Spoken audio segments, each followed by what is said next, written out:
O mercado financeiro passou o dia reagindo aos possíveis efeitos das tarifas comerciais propostas por Donald Trump. O dólar comercial caiu 2,71%, cotado a R$ 5,75. E nós temos agora um convidado, nosso entrevistado é o economista André Perfeito, sempre com muita gentileza nos atendendo. Tudo bem, André? Boa noite para você, bem-vindo.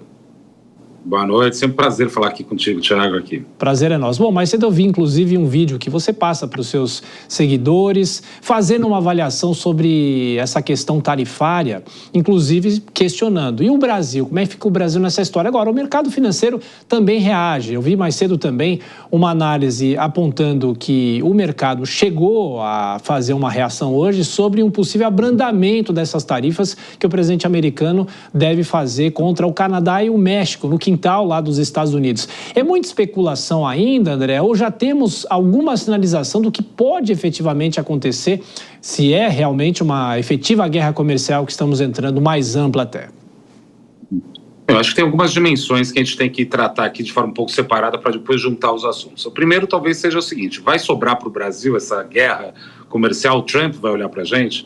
Eu acredito que não, e por um motivo muito simples, né? Diferentemente de México, de China, do Canadá, da Alemanha, o Brasil é deficitário com os Estados Unidos, ou seja, os Estados Unidos têm superávit contra a gente.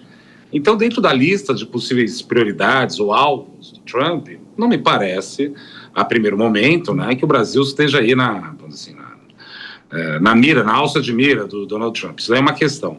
Agora, tem uma outra discussão aí que eu acho interessante, o seguinte: tudo bem, o Trump vai fazer esse conjunto de tarifas. Depois a gente até discute se ele vai fazer mesmo ou não, né? Mas na eventualidade dele fazer essas tarifas, o que ele está fazendo é reembaralhando o baralho do comércio mundial. E os Estados Unidos, a gente tem que lembrar que é um grande produtor agrícola. Então, por exemplo, um dos produtos que o Canadá mais importa dos Estados Unidos é fruta. Então, olha só a vantagem que a gente poderia ter de entrar nesse mercado também. Então, assim, não necessariamente é ruim. Quando o Trump entrou a primeira vez, a gente cresceu muito forte com a China, né? Só que existe um outro ponto, que isso que foi que mexeu hoje com o mercado, né?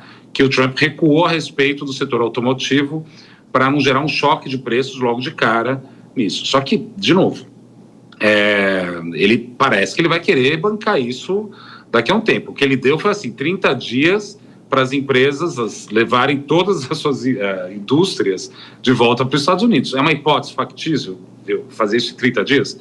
Resposta: não, mas ele está afim, ou pelo menos a Casa Branca dá sinais que pretende levar ao cabo, né, as ameaças das tarifas. Porque dentro de uma discussão razoável, né, a gente imagina que ele queira, de uma certa maneira, proteger as próprias fronteiras, né? Mas se isso for dar uma consequência mais grave ainda para a economia americana, aí não é muito viável, né? Saber realmente o que isso vai acarretar na prática, se mais beneficia o país dele, os Estados Unidos, ou se traz uma crise, uma consequência muito maior e, claro, ameaçando a própria economia mundial, não é? Então, a curto prazo, a gente sabe a resposta: não é positivo. A curto prazo não tem como ser positivo isso, porque a ideia que o Donald Trump tem, não entrando na questão do Donald Trump propriamente, mas a ideia de tarifas é que você realoque o capital. Isso daí necessariamente é uma discussão de longo prazo.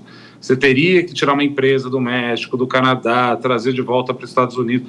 Percebe? Isso daí, por definição tautológica, né, é ao longo prazo, quando a gente fala em economia. Mas no curto prazo o efeito é preço, é choque de preço. Agora a dúvida é o seguinte: como o tecido econômico mundial vai se cicatrizar em torno dessas marcas que o Trump está fazendo? Eu tenho um certo otimismo a respeito disso para o Brasil, porque a economia brasileira pode ser muito complementar aos parceiros dos Estados Unidos nesse sentido, né? A gente pode se beneficiar um pouco mais disso. Mas, de novo, não nada é certo, porque se ele faz um aperto muito grande, a economia mundial embica, ou seja, desacelera fortemente, não adianta de nada ter novos compradores se eles não vão ter dinheiro também ou demanda para comprar.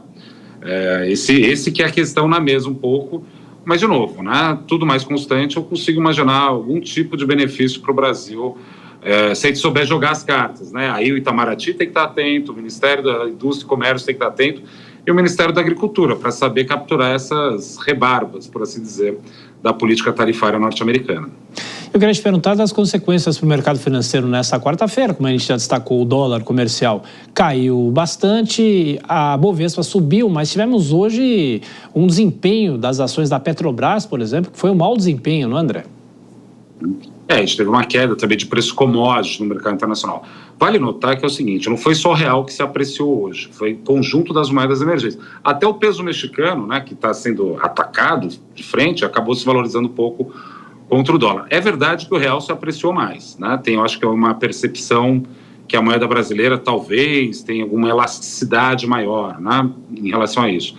Mas a respeito da situação das empresas brasileiras, né, a gente tem que ver também que é esse jogo que você colocou, né, Thiago? A ideia de justamente que você tem uma situação onde a economia norte-americana desacelerando, o mundo desacelera. Se o mundo desacelera, commodity tende a cair. Se commodity tende a cair, empresas sensíveis a isso, como por exemplo a Petrobras, pode sofrer com a queda do preço da commodity, né? Então esse jogo de mão dupla, eu acho que no médio prazo talvez a gente tenha uma vantagem, mas no curto prazo é ruído, não tem como fugir disso. Como a gente sempre fala, esperando os próximos capítulos, não é? André Perfeito, economista, mais uma vez nos atendeu aqui na Jovem Pan. Bom resto de semana para você, grande abraço, até a próxima, André. Um abraço a todos e até a próxima.